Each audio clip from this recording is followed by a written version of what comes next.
My dear students, ఈ corporate అకౌంట్స్లో మనకి షార్ట్లో లిక్విడేటర్ కమిషన్ మీద ఒక ప్రాబ్లం అనేది నేర్చుకోండమ్మా. హూ ఈజ్ ఏ లిక్విడేటర్ అనేది మనకి ఒక షార్ట్ ఆన్సర్ రావడానికి ఆస్కారం అనేది ఉంది.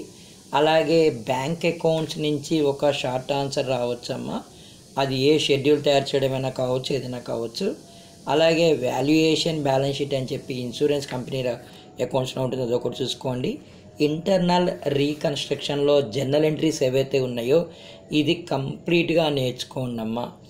ఓకేనా? అది సింపుల్ యూనిట్, ఈజీగా మీరు ఎంట్రీస్ రాసి బ్యాలెన్స్ షీట్ చేయగలుగుతారు.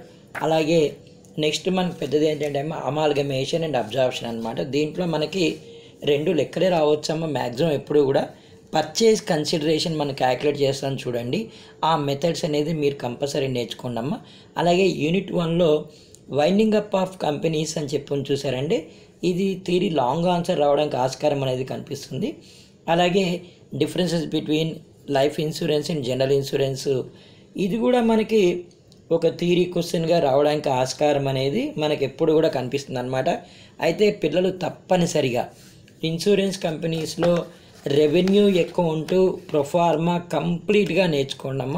అలాగే బ్యాంక్ అకౌంట్లో profit and loss account and balance sheet 2 proformas నేర్చుకోండి విత్ షెడ్యూల్ నెంబర్స్ అన్నమాట. మీరు గుర్తుపెట్టుకోవాలి. ఇందాక చెప్పాను కదమ్మా, differences between life and non life insurance అనేది ఇంపార్టెంట్ అని చెప్పి. అంతే అమ్మ, ఇదొక సింపుల్ పేపర్, వర్రీ కావద్దు, నీట్గా రాయండి. స్ట్రైక్ ఆఫ్స్ అనేవి తక్కువ ఉంచుకోండి.